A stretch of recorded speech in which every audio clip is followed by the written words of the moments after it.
Hello and welcome to Burning Questions. J-Bon's out for this edition. I'm back in, so looking forward to a huge show. We've got a great panel lined up, and we're going to look at races across 3 states here on Burning Questions. So a big show planned. We're going to start with the birthday boy, Greg Sugars. Facebook's a wonderful tool, Greg. I didn't know it was your birthday today until I just flicked over, and you've just informed me that you're 39 years of age today, and you've taken time out of your celebrations to join us here. So much appreciated. And how did Jess look after you there at the stables today?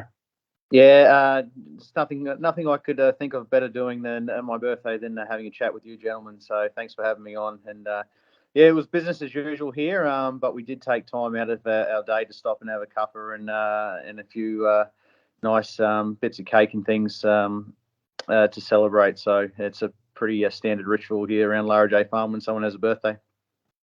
I think you told me you had a couple of cream horns, which I've never heard of, but apparently they're good, Greg. Yeah, absolutely. So it's basically a pastry in the shape of a horn that's filled with cream and jam, and it's one of my all-time favourites. Well, I trust you'll bring a couple along to Ballarat tonight. I might join you for one. We'll go to you, Ants. Really appreciate you jumping in, mate. You've obviously got a bit of travelling to do this weekend, but nice of you to stop by on Burning Questions. No, thanks, Tim. Yep, always pleasure to join the boys and girls on here. Absolutely. And Andy Gath, I'm going to reveal something later on that a lot of people think you're a lovely guy, a really friendly guy, a well-respected guy, but you're actually not that nice. But welcome to Burning Questions anyway. Good to be here, and I promise I'm going to be nice to Ants for once on Burning Questions, and I won't say anything negative about you, Ants.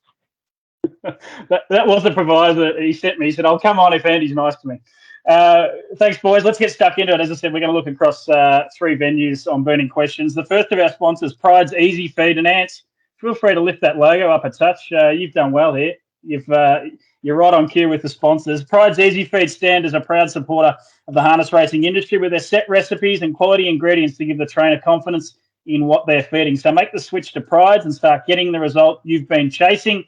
The first of the questions. Greg ruined the return for Ladies in Red, but this time will she put her rivals to bed? We might start with you, Greg. Retiro Rebel. Everyone tuned into racing.com to watch the coverage, and all the punters are on at $1.50, and you just decided to blow them out at about 50 to 1 up on the inside. Can you do it again? Yeah, not from barrier 7 of chocolates to boiled lollies here, unfortunately. So, yeah, I think I had my party there last time around. It's going to be pretty tough for me where I'm drawn, and it's not going to be easy for Ladies in Red again either. With the stable mates, in front of her that are quality front runners. So it's going to be very interesting to see how they approach this race tactically. We know she has been beaten in the past by Tough Tilly when Tilly's been able to lead and been able to hang on. So, yeah, it's probably all a battle of tactics of how they want to play the race. And I'm sure that run will improve her. Not that there was anything wrong with her run. She still put up a great performance, even though she was beaten. But you'd say having that run under her belt will tighten her right up. But she's going to have to go very, very good, I think, to win again, from the back row. Okay, so I haven't seen the prices, but I would assume she's very short, so maybe a touch of a risk for you if she was $1.30, $1.40. Yeah, possibly. Especially with the main race next week. I think probably the only time she's when she has been beaten is when the races haven't been run at a real frantic speed. She's when they've really driven her aggressive, like she is the best horse in the race. She's generally proven too strong for them. So whether they want to really go to war and find the bottom of a week out from the Queen of the Pacific. Not so sure, but yeah, I think she's a little risk again. Ants, your thoughts on the fourth race, the Mayor's Feature, the Angelique Club Pace, Ladies in Red, the sole runner off the back row. Is she just good enough to go out and win, or would you be looking elsewhere if you're a punter? Oh no, I think she'll win. She should be improved from that first up run, and she's probably going to trail through pretty good early, and I think she's probably we know she's got the class on them, but Tough Tilly might be just down a bit on her best form, and but I just feel sorry for Greg. You obviously didn't attend the barrier draw, Greg. Not at all. No. You got the one early when you wanted it, Greg. Andy, Kate's driving Danamora, who gets the inside gate here. I've got a few recollections of Victoria Cup night, and one of them was you telling me how windy it was early in the card, and Ladies in Red had to face the breeze in that hot rain. I think they went 152 or something like that. So I thought she was very brave. Initially I thought maybe a touch disappointing, but when you take all that into account, were you of the same opinion that she was really good there first up? Oh, yeah, no, she went terrific first up. And as we always know, back row draw, it's never easy, especially against quality opposition. Again, she's definitely the one to beat, but she's definitely not over the line with so many good mares in the race. Obviously, Greg's got the two worst draws, and there's only two trainers involved in this race, which is probably pretty rare for a race at Melton. So, yeah, she's ran first or second her whole life, and you think she's going to be fighting at the finish, but I think she's come up $1.40. It's probably her right price, but it's definitely not over the line moral. But yeah, again, depends what they want to do early. Danamora was terrific actually last start, probably raced out of its skin a little bit, and from the barrier draw was probably a good place chance, but I expect that Ladies in Red will get the job done. Yeah, no, good call on Danamora. She was really good back in the field. Move on to our second question, and the sponsor is Spelvo Fruits. Spelvo Fruits grow top quality table grapes on the farms in Wemmen and Lipperoo, and working very closely together with Premier Farms Australia. These table grapes are delivered to customers all over the world. Remember, everyone, eating grapes is good for you. We'll hold you to last year, Andy. Catch a Wave was phenomenal last time out. So does he dominate Gamelite, or is there some doubt? We might start with you, Ants. It's a good race. You're not involved in it, but it's the free-for-all on the card, and I think it's really well placed as well by Paul Oxenford and the team. They've put it as race 2 on the card, obviously to try and get a bit of traction on the back of the thoroughbreds. Cox Plate Day, there's Randwick, Doomben, all those sorts of things. So it'll land hot on the heels at 6:32 p.m. Catch a Wave, barrier 9, $1.30 at last look, Ants. Is this a case of just throw it in your multis with Where's the Gold, or do you do something else? No, I think he just slay them. Like, it was a phenomenal run in the Victoria Cup. He deserved to win, really. And, he's going to trail through pretty good. It's probably suits him a little bit. He's not going to get lit up early. And Kate will just make a move whenever it suits. So, there's handy horses in there. And better be the Bomb's probably the one to beat. But, no, he'll slay them. Catch a Wave will slay them. Better be the Bomb, of course. Puppet's driving for your stable, Ants. You've recently picked up him. He's a Casey Classic winner from memory, isn't he? Going back a couple of years ago. Has he got a race in him soon? We've just got to find the right race for him. He's just a step below the best ones. We know that. But next week there's sort of about 3 races for this grade, and hopefully we can find the weakest one for him. But he raced really good two starts ago at Kilmore, and then was really disappointing last start. But we found a couple of little problems with him, and so hopefully he'll go a lot better. But Chris Alford will have to bet his very best. Yeah, I think so. Good luck with that horse. Greg, you got La Captain drawn gate 2. I must admit, when I saw him draw gate 2, I thought, well, I don't know if he can beat Catch a Wave, but I thought if he comes up $3 a place or something, I'll be really keen. But the price assessors were onto it. I think he's second favourite in the market. He's going really good, isn't he? Yeah, he is. Yeah, no, his last few runs have been super. Even though he only beat a couple home last time around, I think he ran the fastest last half and quarter of the race, covering as much ground as I probably could. The widest runner, nearly eating pies in the grandstand. I was up the straight. So yeah, he's going very, very well. He loves to roll the gate when he draws well. So yeah, if he finds the fence and gets a nice soft trip, I think he's a really good place chance. But can't see him beat and Catch a Wave. On with Ants. I think he's clearly the class run of the race. It's quite obvious, and it's hard not to be impressed with his run in the Victoria Cup. It was probably just about as good as I've ever seen him go. So Andy's well and truly got him back on track, and yeah, I expect him to be too good for us, unfortunately. Just a quick one on the early speed, Greg. I'm only quickly glancing at it, but I know Curly James comes out really fast, barrier 4. You'd be confident of at least getting to the pegs before it, wouldn't you?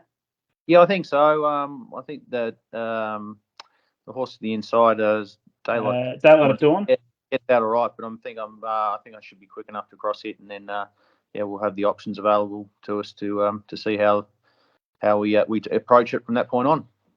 You can run second though, at least. Yeah, I think so. Yeah, if he goes as good as what he's gone his last few, he's definitely capable. He's very, very fast over the concluding stages. So yeah, with the right trip, he won't be far away from the minor money. How is Tex, Andy? Is he all good? It's in the top handful of Grand Circuit big race runs that I can remember just, in the last few years. It was just huge. Has he pulled up well and he's right to go? Yeah, no, he's put up really well, and that's why going around in this race.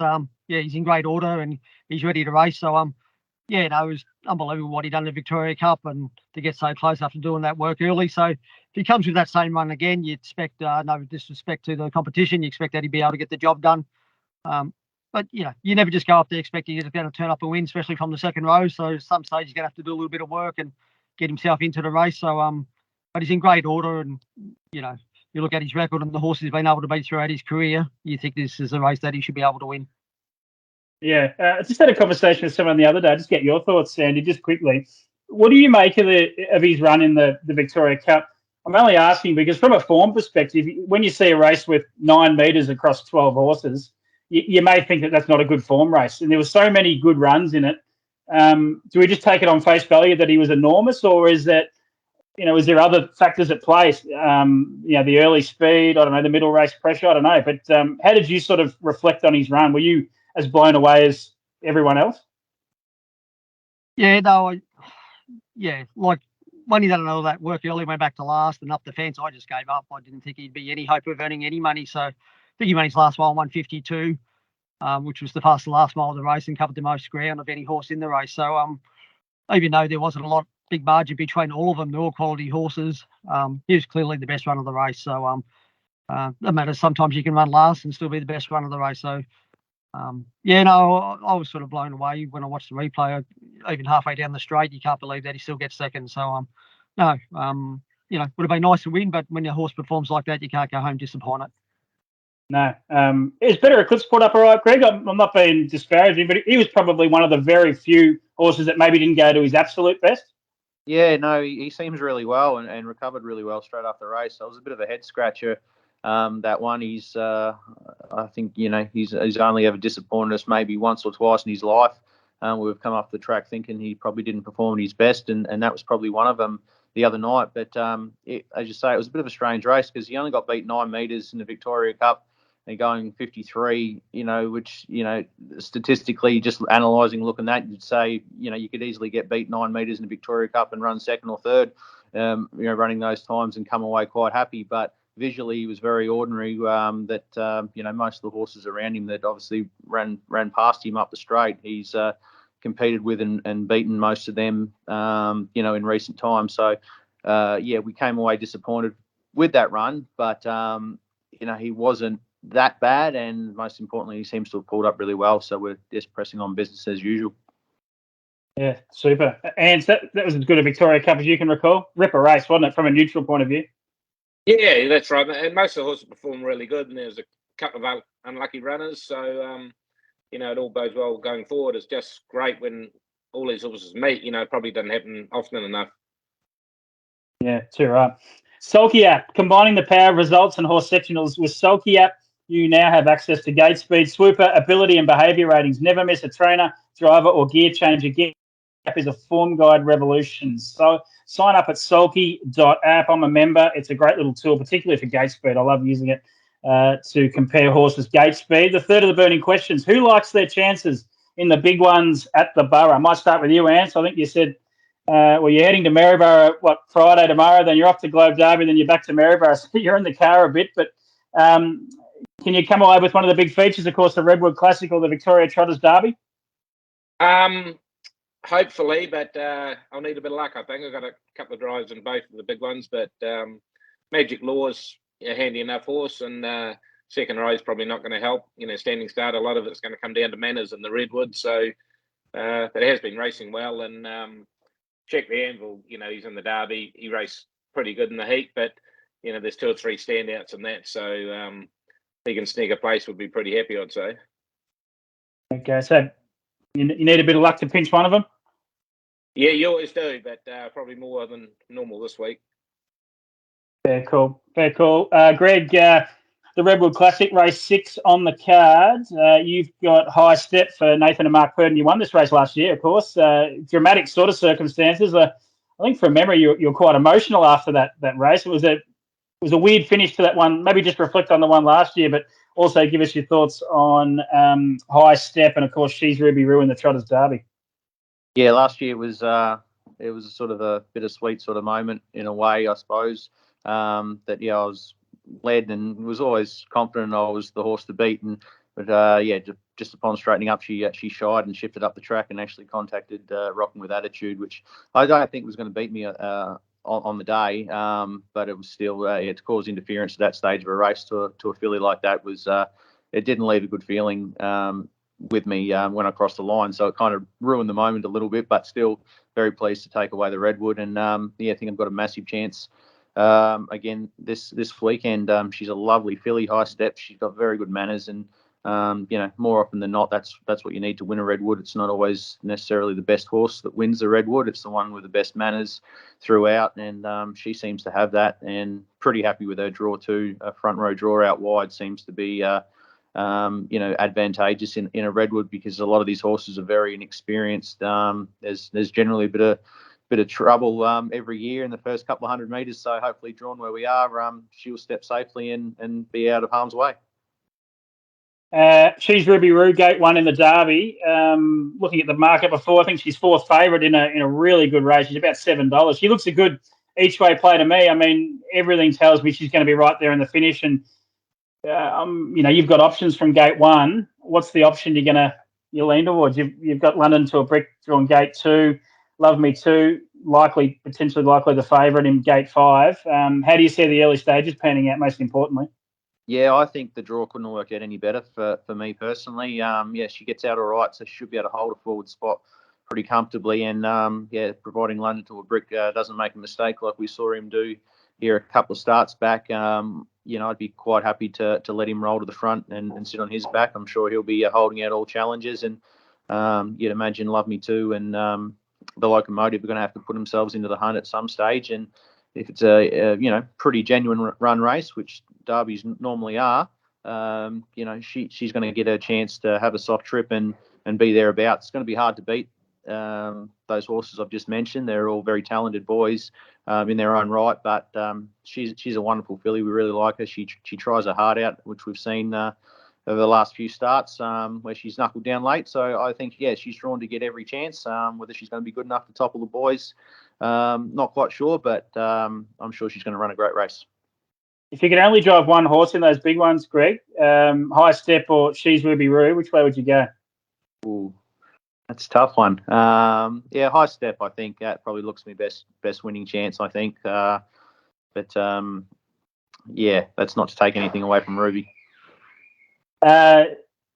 Andy, you've got Ewing drawn Gate 7 not drawn Gate 7, but High Step 7, horse 7 in the Redwood Classic, and also What's Up Party Time for in the Trotters Derby. Can you give us a push either way? You look like you might need a little bit of luck to win one of those or both of them. Yeah, well, What's Up Party Time? He's probably out of his depth a fair bit, and from that draw, so places his best chance at very best, but he's doing things right and building a little bit of confidence. But Ewing's quite a progressive horse. He's still doesn't really know how to race quite yet. He's a little bit hot and cold in his races. He's had one standing start and he stepped away good. So he obviously got good manners, a bit like Greg's filly that he's driving. He does everything right, so that's what you need. He's got a wide draw too, which is probably a good place to be. So he's definitely got a good each way chance, and I think Greg's horse would probably have to something go wrong with it for us to beat it. But I think he's in the mix with the rest of them.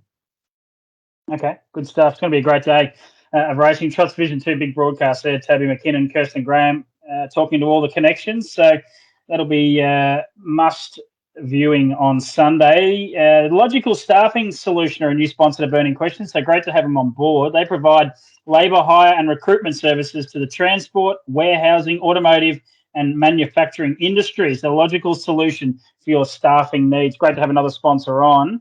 The fourth and final question on the Burning Questions, and just, for those that want to roll their eyes, this is a touch of self-indulgent, but I couldn't, once I had Ants on and I had Andy on, I had to go with this one. Ants and Andy can ruin Tox weekend, but will a certain horse show them where to go?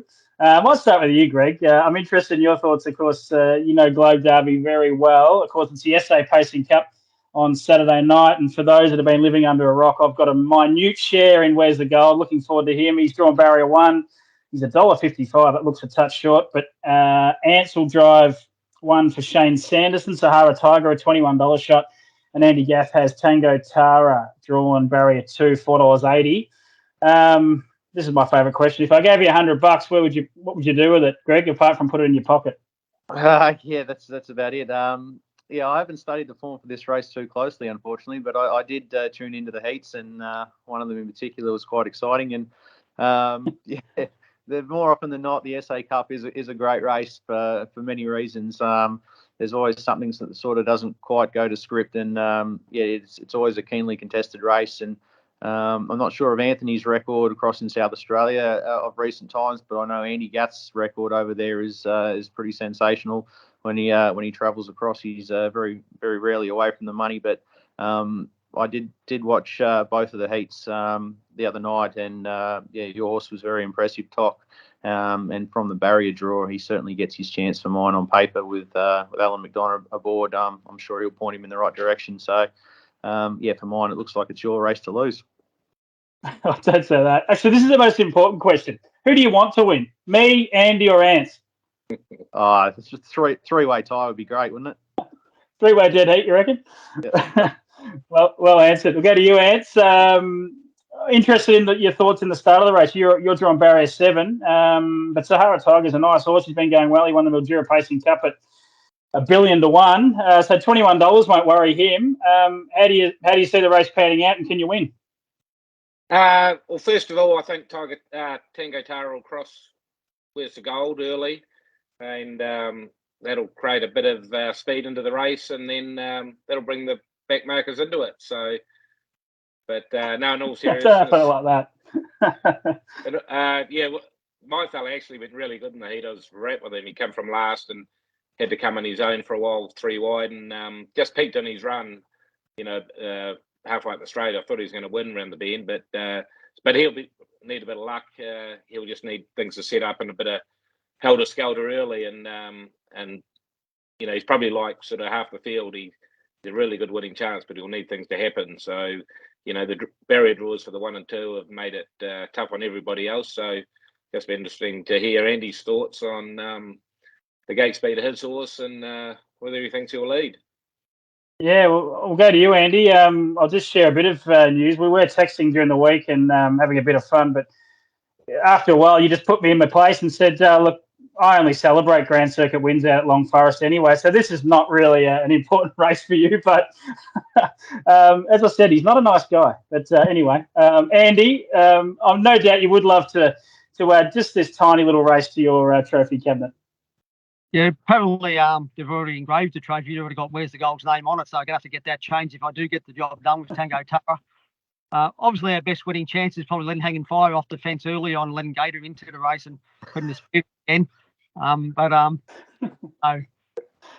know, he's a lovely horse, Tango Tara. You know, each time you draw barrier 2, you think, oh, it's a great draw, but with Where's the Gold drawn 1, it's going to be a little bit difficult. And, you know, I think it's your race to lose, Toc, so it'd be disappointing if you don't get the job done. But we'll see what happens. It's a great race, and it's good that the South Australians have let the interstaters back again, and there will be a fair few eyes watching, which is what we want in the South Australian race, and we want to mellow it again. So, it'll be a great race, and good luck to you, Ants, and good luck to you, Toc, and good luck to my horse as well. Yeah, absolutely. Do you, this is me asking, not for, just from a pure trying to get the people viewing to some information here, but Tango Tara, do you try and have a look and cross early, Andy? Is it like the scenario you said with Catch a Wave? You don't think you can win if you don't find the fence, or can you win from the breeze or the 1-1? Ryan doesn't mind getting suspended every now and then, so 80% across would probably be enough for him, I'd say. But I'd definitely have a crack early and see what happens. Yeah, cool. Where will you be watching? Are you making the trip across? No, I'll be looking after the team at Melbourne, so yeah, I'll be watching on TV there somewhere. And most importantly, we can't have a horse called Ultimate Vinny win. That's the most important thing for Sam Barker, surely not. Yeah, I don't think South Australia is big enough to handle him if he's out there celebrating. Well, he's booked a hotel for Friday night and Saturday night, so take out of that what you will. That's the burning questions. Best bets are important, though, very important. We might go to you first, Greg. Where are you playing? Are you playing Maryborough think I said before, Dapto Dogs, wherever you want to play. What do you like across the weekend? Yeah, I'll stick with one that we've already spoke about. I'll stick with High Step. I'd love to win the Redwood again. It's a time-honoured race, and I think I've got the horse to do it. High Step for Greg on Sunday. Ants, Sahara Tiger, or something else? No, I'm actually going for our stable driver this week, Melton, race 1, number 1, night school. Chris Alford, should get a pretty good run from there, and I've always liked this horse. I think it's quite a nice horse, so I think it'll be hard to beat. You're killing me. You're absolutely killing me here because I really like that horse, but I'm going to take it on. So I'll hold that for a second.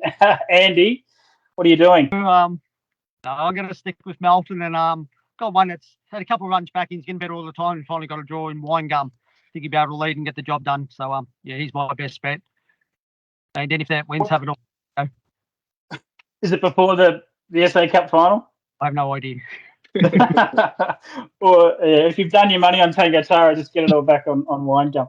I'm going to go race 1, number 5, Ants. But I'll tell you what, I'll be dirty if Night School wins because I love the horse too. A really nice horse. But I just thought Blood Moon, the gate speed's so important for this horse. Over the sprint trip, just going really well and rated much higher higher than their opposition. So just from a speed map perspective, Blood Moon to beat you. I think we might run 1 too though. That'd be all right, wouldn't it? Fantastic, guys. Really appreciate it. Thanks for jumping on a special day for you, Greg. You'll be heading to Ballarat tonight, so if you want a free glass of Coke, more than welcome to pop upstairs there. I'll buy it for you. Ants, good luck across the weekend. Not too much. I hope you run a slashing second there on Saturday night, but all the best there and on Sunday as well. And Andy, I was going to say I hope you run last, but I don't really hope that. I hope it's a 3-way dead heat. Sahara Tiger, Tango Tara, and Where's the Gold? How's that sound? Yeah, no, I'll be happy with that. Let's do it. Thanks, guys. That's been Burning Questions, October 26th. Make sure you tune into Trots Vision right across the weekend. 19 races for coverage with the Redwood Classic and the Victoria Trotters Derby on Sunday, the big features. We'll catch you next week.